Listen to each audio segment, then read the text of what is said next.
আসসালামু আলাইকুম। সুপ্রিয় একাদশ শ্রেণীর শিক্ষার্থীরা, আশা করি আল্লাহর অশেষ রহমতে ভালো আছেন, নিরাপদে আছেন।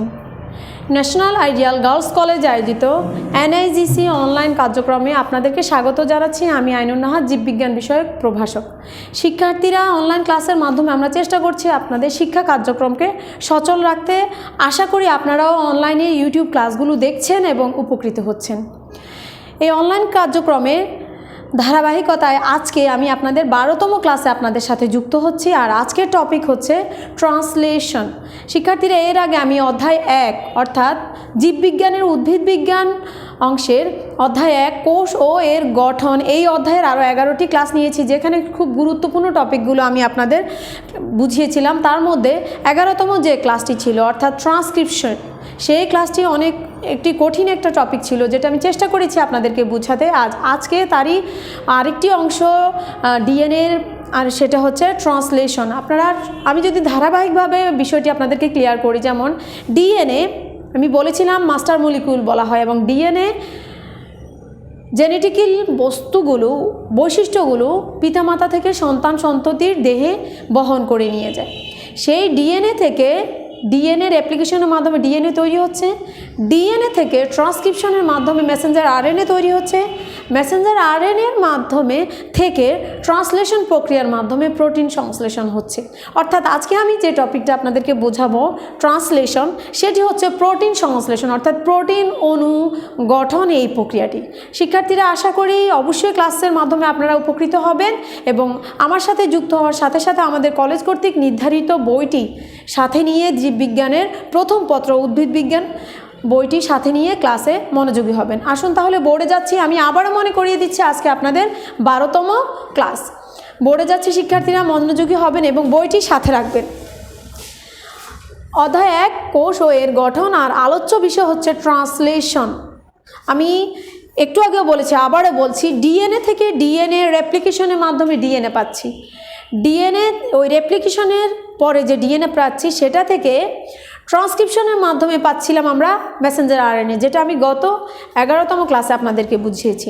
ওই ট্রান্সক্রিপশনের মাধ্যমে যে মেসেঞ্জার আরএনএ পাই, সেটা থেকে ট্রান্সলেশনের মাধ্যমে প্রোটিন অণু গঠিত হয়। আর আজকে সেই ট্রান্সলেশন প্রক্রিয়াটি আমি আপনাদেরকে বুঝাবো। শিক্ষার্থীরা, প্রথমেই যাচ্ছি ট্রান্সলেশন। আমি যদি সহজ ভাষা আবারও বলি, ট্রান্সলেশন হচ্ছে জীবদেহে প্রোটিন অণু সংশ্লেষণ বা প্রোটিন অণু গঠনের একটি প্রক্রিয়া, সহজ ভাষায়। কিন্তু যদি জ্ঞানমূলকে আসে, আপনারা কিভাবে এই সংজ্ঞাটি উত্তরপত্রে উপস্থাপন করবেন সেটি আমি এখানে বলছি। যে প্রক্রিয়ায় সজীব কোষের সাইটোপ্লাজমে মেসেঞ্জার আরএনএ সূত্রকে কোডন অনুসারে মেসেঞ্জার আরএনএ কর্তৃক রাইবোজোম ট্রান্সফার আরএনএর সাহায্যে অ্যামিনো অ্যাসিড সমন্বয়ে পলিপ্যাপটাইড তথা প্রোটিন সংশ্লেষিত হয়, তাকে ট্রান্সলেশন বলে।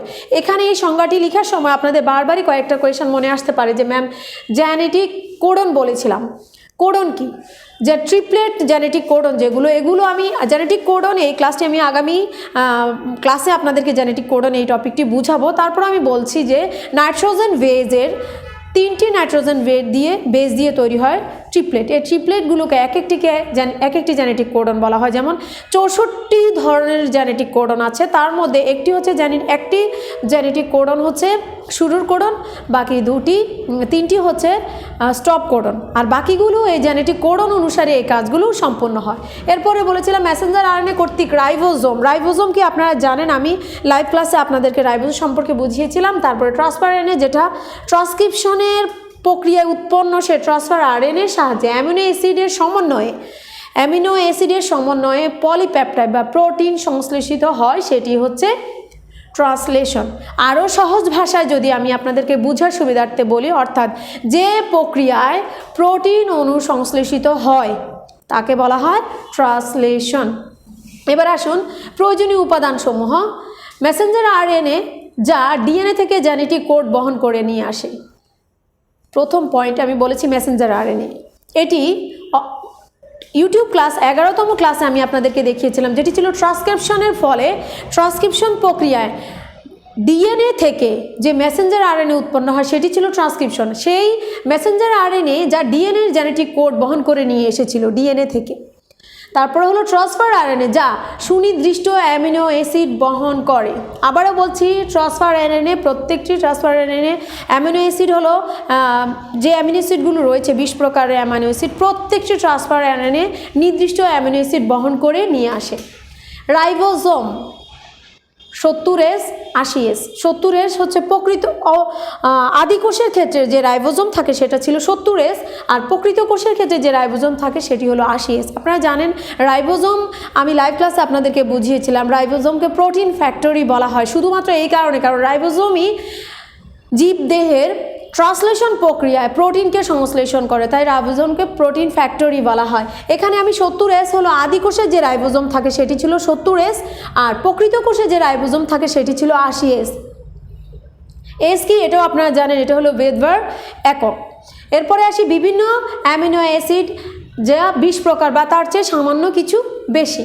এরপরে রয়েছে অ্যাক্টিভেটিভ এনজাইম, যা amino acid transfer RNA synthetase নামে পরিচিত, অর্থাৎ ট্রান্সলেশন প্রক্রিয়া সংগঠনের জন্য এই উপাদানগুলো প্রয়োজন। তাহলে আমি প্রথমে কি বলেছিলাম যে মেসেঞ্জার আরএনএ, যেটি ডিএনএ ট্রান্সক্রিপশন প্রক্রিয়ার মাধ্যমে ডিএনএ থেকে জেনেটিক কোডগুলো নিয়ে আসছে। তারপর বলেছি সেকেন্ড পয়েন্টে ছিল ট্রান্সফার আরএনএ, যেটি অ্যামিনো অ্যাসিডকে সংযোজন করবে। থার্ড পজিশনে বলেছিলাম রাইবোজোম, রাইবোজোমের আদিকোষের ক্ষেত্রে হলো 70S রাইবোজোম ব্যবহৃত হবে, প্রকৃত কোষের ক্ষেত্রে 80S রাইবোজোম ব্যবহৃত হবে। চতুর্থ পয়েন্ট বলেছিলাম বিভিন্ন প্রকার অ্যামিনো অ্যাসিড, যেখানে আমরা জানি অ্যামিনো অ্যাসিড 20 প্রকার, তার চেয়ে সামান্য পরিমাণে বেশি হতে পারে। আর পঞ্চম পয়েন্টে বলেছিলাম অ্যাক্টিভেটিভ এনজাইম, যেটি amino acid transfer RNA synthetase নামে পরিচিত। এই উপাদানগুলো ট্রান্সলেশন প্রক্রিয়া সংগঠনের জন্য প্রয়োজন। আসুন এবার ট্রান্সলেশন প্রক্রিয়া, আমি সংক্ষিপ্ত আকারে ট্রান্সলেশন প্রক্রিয়াটা আপনাদের এখানে উপস্থাপন করেছি, চিহ্নিত চিত্র এবং ব্যাখ্যার মাধ্যমে আমি বিষয়টি বুঝাচ্ছি। আমি আবারও অনুরোধ করছি অবশ্যই বইটি সাথে নিয়ে দেখবেন, কারণ আপনারা 71 শ্রেণীতে উদ্ভিদ বিজ্ঞান পাঠের প্রথম অধ্যায়ের এই টপিকটি সবচেয়ে বেশি গুরুত্বপূর্ণ এবং একটু কঠিনও। আসুন তাহলে ট্রান্সলেশনের ধাপ। নির্দিষ্ট অ্যামিনো অ্যাসিড সিনথেটেজ এনজাইমের সাহায্যে এটিপি অ্যামাইনো অ্যাসিডগুলো সক্রিয় করে। এটিপি কি আপনারা জানেন, এডিনোসিন ট্রাইফসফেট। আবারও বলছি, এটিপি হচ্ছে এডিনোসিন ট্রাইফসফেট। এটিপি ও অ্যামিনো অ্যাসিড ক্রিয়া করে অ্যামিনো অ্যাসিড এএমপি বন্ড তৈরি করে। এএমপি হচ্ছে অ্যাডিনোসিন মনোফসফেট। আবারও বলছি, এ হচ্ছে অ্যামিনো অ্যাসিড, এটিপি হচ্ছে এডিনোসিন ট্রাইফসফেট, এবং এ দুটো পরস্পরের সাথে ক্রিয়া করে amino acyl adenosine monophosphate bond তৈরি করে। তাহলে এটা যদি আমরা বিক্রিয়া আকারে দেখি, সুপ্রিয় শিক্ষার্থীরা মনোযোগ দিবেন, অ্যামিনো অ্যাসিড সাথে যুক্ত হচ্ছে এটিপি, অ্যামিনো অ্যাসাইল সিনথেটেজ এনজাইমের সাহায্যে উৎপন্ন হচ্ছে অ্যামিনো অ্যাসিড এডিনোসিন মনোফসফেট। মনো এটিপি মানে হলো এখানে 3টি ফসফেট ছিল, মনো মানে হলো এখানে একটি ফসফেট আছে, তার মানে আর দুটো ফসফেট আলাদা হয়ে যাচ্ছে। শিক্ষার্থীরা যদি মনোযোগ দিয়ে আপনার বিক্রিয়াটি বোঝেন, আমি আবারও বলছি নির্দিষ্ট অ্যামাইনো অ্যাসিড। আমি নির্দিষ্ট কেন বলেছি, কারণ এখানে বলেছিলাম ট্রান্সফার আরএনএ নির্দিষ্ট অ্যামিনো অ্যাসিড গ্রহণ করে। ট্রান্সফার আরএনএ প্রত্যেকটি ট্রান্সফার অ্যামাইনো অ্যাসিডের জন্য ট্রান্সফার আরএনএ নির্দিষ্ট। তাহলে নির্দিষ্ট অ্যামাইনো অ্যাসিড সিনথেটেজ এনজাইমের সাহায্যে এটিপি অ্যামিনো অ্যাসিডের সাথে যুক্ত হয়ে amino acid adenosine monophosphate bond তৈরি করছে। আমি আবারও বলছি, এটিপি হচ্ছে এডিনোসিন ট্রাইফসফেট। ট্রাই মানে 3টা ফসফেট অণু এখানে, কিন্তু যখন এডিনোসিন মনোফসফেট উৎপন্ন হলো, এখানে মনো মানে একটি ফসফেট অণু আছে, তাহলে দুটি আলাদা হয়ে গেছে। এই ডাবল পি দ্বারা দুটি ফসফেট অণুকে বোঝানো হচ্ছে। তাহলে দ্বিতীয় পয়েন্টে আসি, যেটা তৈরি হলো অ্যামিনো অ্যাসাইল এডিনোসিন মনোফসফেট। এটি সক্রিয় অ্যামিনো অ্যাসিডগুলো অ্যামিনো অ্যাসাইল ট্রান্সফার আরএনএ সিনথেটেজের সাহায্যে পুনরায় ট্রান্সফার আরএনএর সাথে যুক্ত হয়ে অ্যামাইনো অ্যাসাইল ট্রান্সফার আরএনএ যৌগ গঠন করে এবং এডিনোসিন মনোফসফেট এবং এনজাইম মুক্ত হয়ে যায়। তাহলে এটা এই ব্যাখ্যাটা যদি আমরা বিক্রিয়া আকারে বুঝি, এটি ছিল এখানে উৎপন্ন হয়েছিল যেটি adenosine amino acid adenosine monophosphate amino acyl transfer RNA synthetase এনজাইমের সাথে বিক্রিয়া করে অ্যামাইনো অ্যাসাইল ট্রান্সফার আরএনএ, আবারও বলছি অ্যামাইনো অ্যাসাইল ট্রান্সফার আরএনএ এবং এডিনোসিন মনোফসফেট এবং এনজাইম আলাদা হয়ে যাচ্ছে। এবার আসুন এই দুটি ধাপ ট্রান্সলেশন শুরুর প্রথম ধাপ। এবার 3 নম্বর পয়েন্টে বলছে অ্যামাইনো অ্যাসিড সহ শক্তিকৃত ট্রান্সফার আরএনএ, অর্থাৎ এই ট্রান্সফার আরএনএটি যেটি শক্তি সঞ্চয় করেছিল, অ্যামিনো অ্যাসিড সহ শক্তিকৃত ট্রান্সফার আরএনএ রাইবোজোমের ক্ষুদ্র একক মেসেঞ্জার আরএনএ সূত্রের সূচনা বিন্দুতে যুক্ত হয়। শুরু করার কোড হলো AUG। আবারও বলছি, শুরু করার কোড হলো AUG। এটি হচ্ছে জেনেটিক কোডন। আমি বারবারই বলছি জেনেটিক কোডন। আপনাদের ইনশাআল্লাহ 13তম ক্লাসে আমি জেনেটিক কোডন সম্পর্কে আপনার ক্লাস নিব, সেখানে আপনারা বুঝবেন। তারপর আমি বুঝাচ্ছি এটি হচ্ছে শুরুর কোডন। A হচ্ছে এডিনিন, U হচ্ছে ইউরাসিল, G হচ্ছে গুয়ানিন। আর শুরুর কোডনের আরেকটি নাম আছে যেটাকে বলা হয় মিথিওনিন। আবারও বলছি, যেটা এনজাইমের নাম হচ্ছে মিথিওনিন। এটি মিথিওনিন প্রোটিন। এটি ট্রান্সফার আরএনএর অ্যান্টিকোডন মেসেঞ্জার আরএনএর সূত্রের কোড UAG এর সাথে যুক্ত হয়। বিষয়টা যদি আপনারা বোঝেন, আমি বলেছি এটি ছিল কোড, এটি হচ্ছে অ্যান্টিকোড। অ্যান্টিকোড কি আমরা জানি।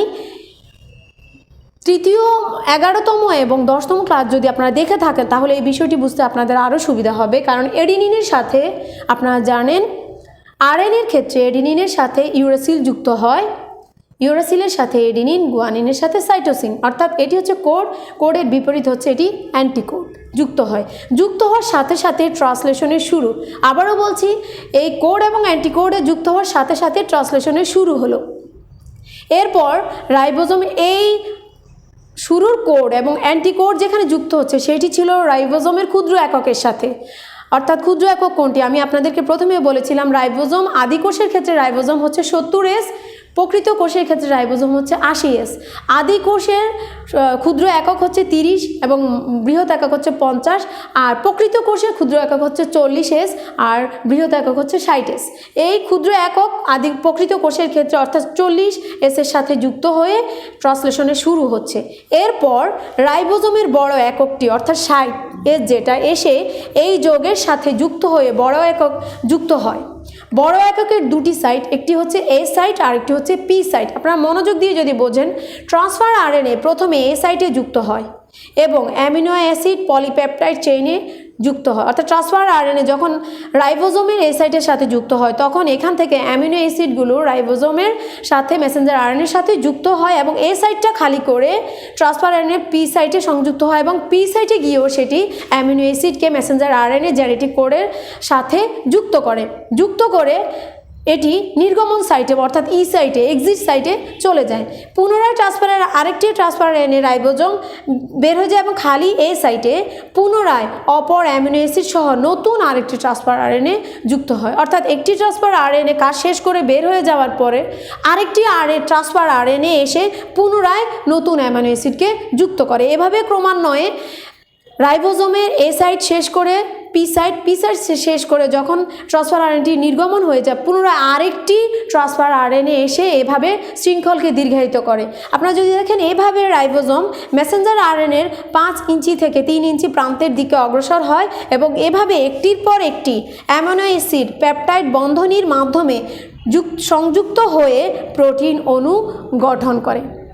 শিক্ষার্থীরা ব্যাখ্যা আমি যেটুকু আপনাদেরকে বুঝিয়েছি, এখন আপনারা চিহ্নিত চিত্রে আসেন। আমি বারবারই বলছি প্রোটিন সংশ্লেষণের প্রধান অঙ্গ হচ্ছে, যদিও প্রোটিন সংশ্লেষণ সাইটোপ্লাজমে ঘটে কিন্তু সংশ্লেষণটা সম্পূর্ণ ঘটাচ্ছে কাজ করছে কে? রাইবোজোম। তাই রাইবোজোমকে প্রোটিন ফ্যাক্টরি বলা হয়। এটি আমি আপনাদেরকে লাইভ ক্লাসে বলেছিলাম।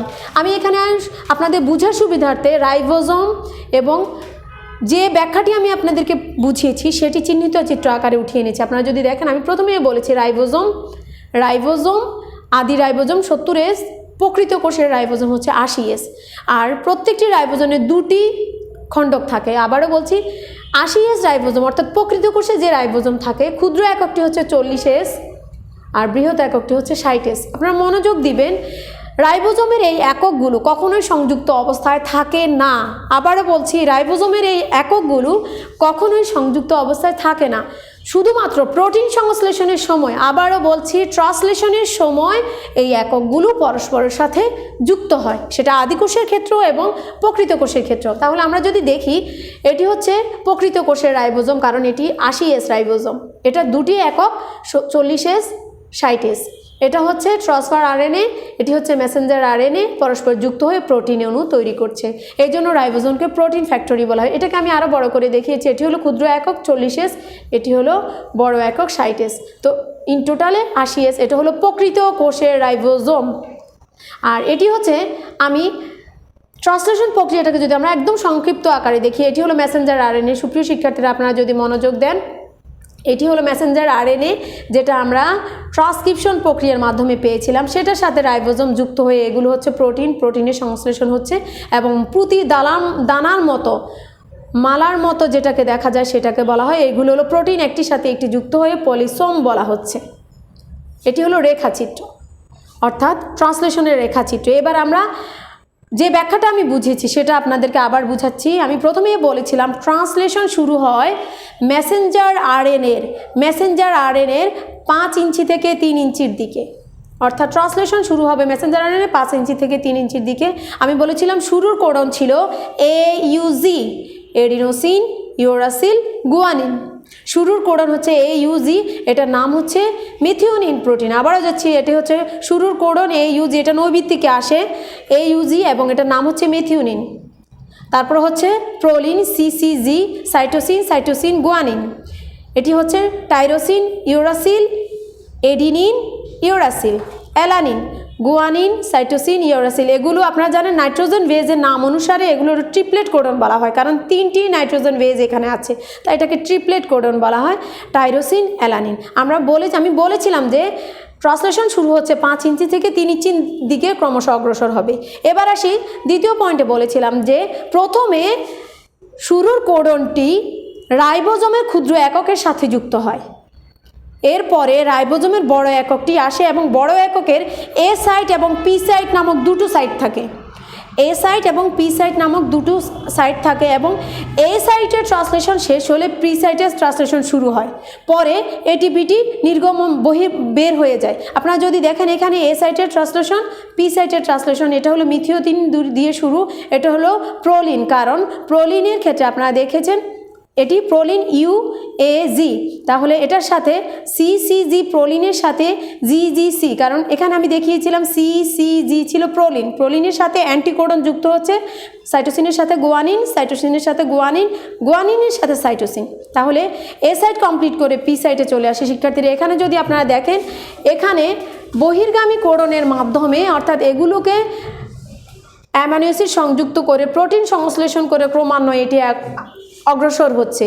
যে ট্রান্সফার আরএনএটি অ্যামাইনো অ্যাসিডকে মেসেঞ্জার আরএনএর জেনেটিক কোডনের সাথে যুক্ত করে কাজ সম্পূর্ণ করে, সেটি বহির্গামী ট্রান্সফার আরএনএ, অর্থাৎ এটি বের হয়ে যাচ্ছে। পুনরায় আরেকটি ট্রান্সফার আরএনএ এসে অ্যামাইনো অ্যাসিডকে সংযুক্ত করছে।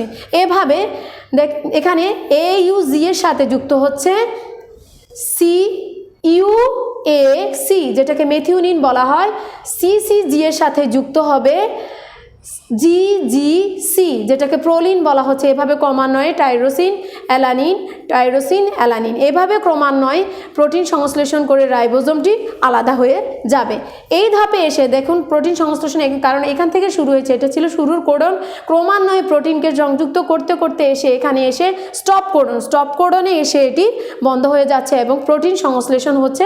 ট্রান্সফার আরএনএ এবং এনজাইমগুলো রাইবোজোম থেকে মুক্ত হয়ে যাচ্ছে এবং রাইবোজোমেরও ক্ষুদ্র একক এবং বৃহৎ একক, অর্থাৎ 40S এবং 60S একক পরস্পর থেকে আলাদা হয়ে যাচ্ছে।